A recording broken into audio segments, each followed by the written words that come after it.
Крушение французского океанского лайнера Georges Philipper. Это океанский лайнер французской линии Messageries Maritimes, построенный в 1930 году.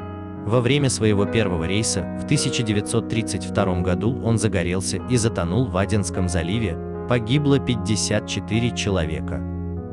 Длина океанского лайнера Georges Philipper 165 метров, ширина 21 метр и глубина 14 метров. Это был теплоход с двумя двухтактными, одноцикловыми, одинарными судовыми дизельными двигателями. Теплоход Georges Philipper отличался рядом инноваций. Лайнер имел короткие дымовые трубы необычного квадратного сечения, названные моряками цветочные горшки, широко использовалось электричество для освещения и работы кухонных и палубных лебедок. Электроустановка и проводка судна Жоржа Филиппера были рассчитаны на высокое напряжение 220 вольт постоянного тока. Еще на стадии строительства подобное решение ставилось под сомнение из-за перегрева кабелей, неисправностей автоматических выключателей и других неполадок. На судне был бассейн из голубого итальянского мрамора, 2 теннисных корта, гаражи для автомобилей пассажиров, зимний сад, турецкие бани и часовни. Каждая каюта первого класса имела отдельную веранду с видом на море. Лайнер был богато отделан деревянными панелями и украшен деревянной парадной лестницей, покрытой глянцевым лаком, что не лучшим образом сказалось на пожарной безопасности судна. Теплоход Georges Philipper был построен для компании Compagnie des Messageries Maritimes взамен на судно Поле Лака, который был уничтожен пожаром в декабре 1928 года. Спущен на воду 6 ноября 1930 года, а 1 декабря 1930 года он загорелся при достройке.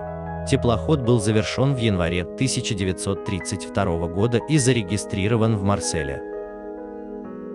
Перед тем, как отправиться в свой первый рейс, французская полиция предупредила судовладельцев, что 26 февраля 1932 года от неизвестных поступили угрозы уничтожить судно.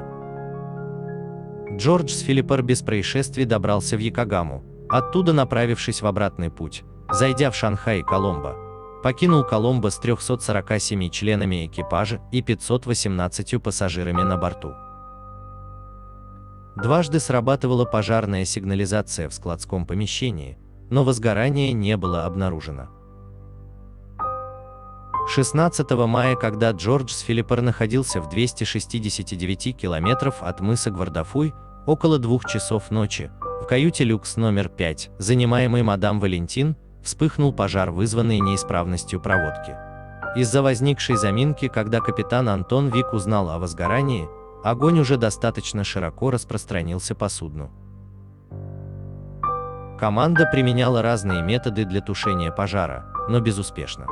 Распространению огня способствовало и то, что температура воздуха составляла 30 градусов по Цельсию, из-за чего все иллюминаторы были открыты и система вентиляции воздуха все еще работала на полную мощность. Бытовала версия, что Вик решил выбросить лайнер на побережье Адена и увеличил скорость, что только ускорило распространение огня.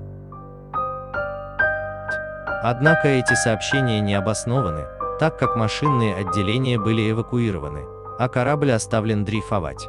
Был отдан приказ покинуть судно и отправлен сигнал бедствия. По неясным причинам запустить аварийные дизель-генераторы не удалось, поэтому сигнал бедствия был передан только 5 раз и не был принят на мысе Гвардафуй. Пожар помешал спустить 14 из 20 шлюпок. Те, кому не досталось места в спасательных лодках, прыгали в воду в спасательных жилетах. На помощь пришли 3 корабля. Первым прибыл на место шедший порожняком из Владивостока советский танкер «Советская нефть», моряки которого заметили горящее судно и одновременно получили сообщение с маяка Гвардафуй о наблюдаемом пожаре в море. Танкер спас 420 человек, которые были через сутки переведены на французское пассажирское судно «Андре Лебон» и затем высажены в Джибути.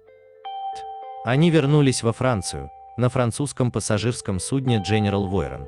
Еще 149 человек были спасены грузовым судном Махсуд Браклебанк Лайн, единственным кораблем, который принял сигнал бедствия. 129 человек были спасены грузовым судном контрактор компании T&J Harrison, капитан которого также заметил с мостика охваченный огнем лайнер. 2 британских корабля высадили выживших в Адене. Махсуд также забрал трупы 54 погибших. 19 мая выгоревший теплоход Джорджс Филиппер затонул в Аденском заливе. Было проведено официальное расследование, и капитан теплохода Антон Вик, офицеры и команда вместе с некоторыми пассажирами предстали перед судом. В качестве эксперта был приглашен полковник Поль Пудеру, старший пожарный Парижа. Персонал верфи отговаривали явиться в суд, но позже сотрудники верфи сообщили, что электростанция теплохода Жоржа Филиппара была проблемной с самого начала и что руководство верфи предполагало отложить ввод судна в эксплуатацию, чтобы исправить дефекты, но позже передумала в связи с опасением возможных штрафов за просрочку. Капитан судна Антон Вик преуменьшил значение проблем с силовой установкой и частых коротких замыканий, признав только проблемы с электрическими кухонными плитами и приборами. Он должен был наспех изготовить новые нагревательные элементы в Икагаме, поскольку оригинальные продолжали сгорать по очереди, истощая запас запчастей на корабле. Он решил указать на безупречную работу аварийных электрических генераторов, которые, по его словам, сыграли решающую роль в сравнительно небольшом числе погибших.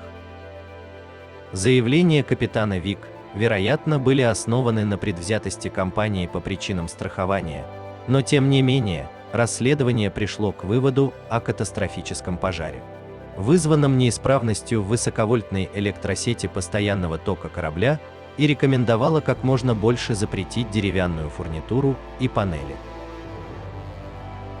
Современный лайнер «Нормандия» был одним из первых кораблей, которые извлекли выгоду из этих новых правил, включающих в себя чрезвычайно переработанное противопожарное оборудование, менее хлопотную силовую установку переменного тока и современные автоматические выключатели.